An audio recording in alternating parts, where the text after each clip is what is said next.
Play lang to siya mga kamix, madali lang. Yun o. Alright, so isang panibagong araw, panibagong pag-asa, panibagong vlog na naman tayo mga kamix. So for today's video ay mag-i-install tayo ng CCTV setup natin. Itong Hikvision na CCTV set. So dalawang camera lang yung ilalagay natin kasi dalawa lang yung available natin. So itong Hik ay malinaw yung kuha ng CCTV. So i-install natin mga kamix. So ay itong DVR na to ay isang 4 channels. Apat lang siya. So dito natin ilalagay yung video mga kamix. So ito yung ano niya, VGA port para sa monitor. Kung gumagamit po kayo ng VGA cable. So ito naman, HDMI cable para sa monitor din. Kung HDMI yung ginagamit nyo. So ito yung LAN port. Ito yung LAN port niya. So kung ikukunik mo siya sa internet, dito mo ilalagay. So ito yung USB niya para sa mouse. Dalawa to siya. So kung gusto mong magkopya ng mga recordings niya, pwede mo rin lagyan ng USB dito. At isi-save mo. So ito naman yung sa power niya. 12 volts power supply. Right? So let's go. Umpisahan na natin.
So ito na siya mga kamix.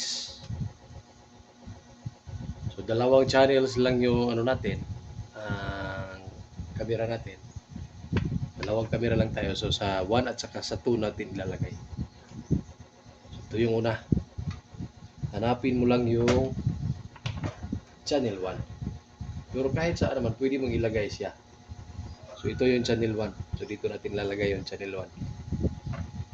Right? So plug and play lang to siya mga kamix, madali lang. Yun, kalagay na yung channel 1. So ibig sabihin yung unang camera yun mga kamix. So ito siya yung sa power supply niya. So kaya susunod natin yung pangalawang camera. So ito yung sa ano niya, video. So, dito rin sa ito yung camera to. Plug and play lang. So, nakapasok na siya mga kamiks. Ayan na siya. So, ito yung power supply. Dito mo isasaksak yung 12 volts power supply. Umaandar kasi ito siya kahit 12 volts ganyan. Kasi itong adapter niya sasaksak mo to sa 220 volts.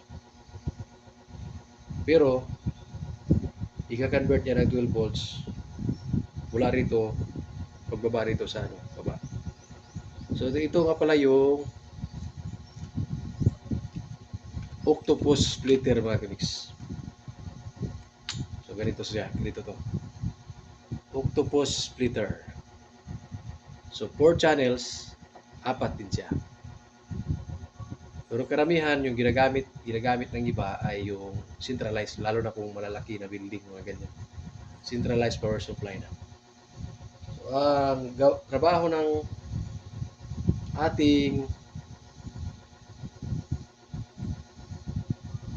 adapter ay siya yung nagbibigay ng power source dito. Siya yung nagbibigay. So, ano na?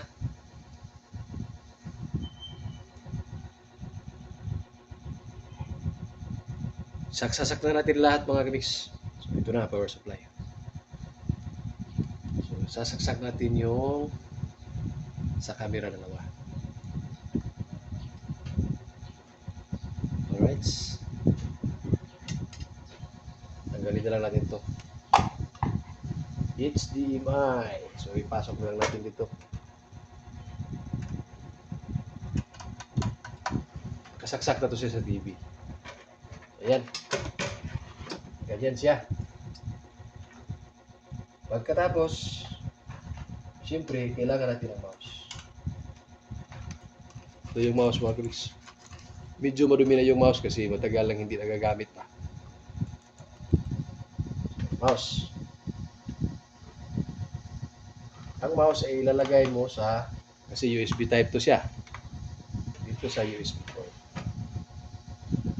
Kahit saan dito sa dalawa. Yan. So, ayan. Blaster na. Ready. So, iano lang natin yung mouse natin. Right, so ito siya. Dapat may power supply din yan. Power supply. So, kailangan nating bigyan ng power yan. So, itong adapter natin. Ito yung adapter. Itong adapter na to ay pwede mong i-change ng amperahe. Ito siya. Andito sa gilid yung niya. Kung ilang ampere yung gusto mong ilagay. So lang tayo. Medyo mababa lang to. 3 ampere lang yata to. Pasok natin ito. Ayaw man. Tigas na siya kasi matagal lang hindi nagamit pa. Alright. So ayan na siya mga kamiks. Ito hindi to kagana pag ito yung wire niya. Pasok natin ito. Alright. Medyo malikabok na talaga yung natin. Ating mga wire. So ready na yan mga kamiks. So tingnan natin kung gagana ba. So ayan na. Tumunog na yung DVR natin mga kamiks. Tingnan natin sa monitor. So kaya isasaksak talaga natin lahat. Pati itong sa camera. Kasi walang power yan pag hindi mo sila saksak. Right, saksak natin. Right, so may tao na mga kamiks oh. Tao na siya oh. So ito na siya. Kung 4 to siya, 4 din to dito, display. So dalawa lang yung niya. Dalawa lang yung camera, so dalawa lang din yung nakalabas. taas. Dalawa lang yung ipakita natin. Dalawa. So, ito lang yung pinaka-setup niya. So, ipatan natin ito dito. Yan. So, ito siya kailangan natin i-dim kunti. Bababa. Ito siya, baba na lang yung kulang. Kuha niya dalawang angle. So, okay na siya mga kamix. So, sit natin yung time. Yung date. Sana lang hindi sira ang ano niya, ang battery. Kasi may battery to siyang maliit. Yung nag-update ng kanyang time. At saka yung date. So ano ngayon? April 6. Sunday ngayon. Ang oras natin ay alas 10 na.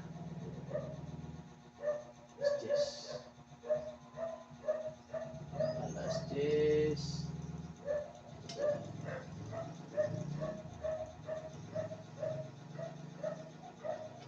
Alas 10 dos. So, ganun lang kadali ang mag-sit up.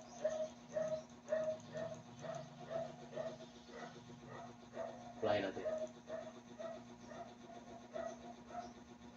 Right, live video. Ayos na! Gumagana talaga.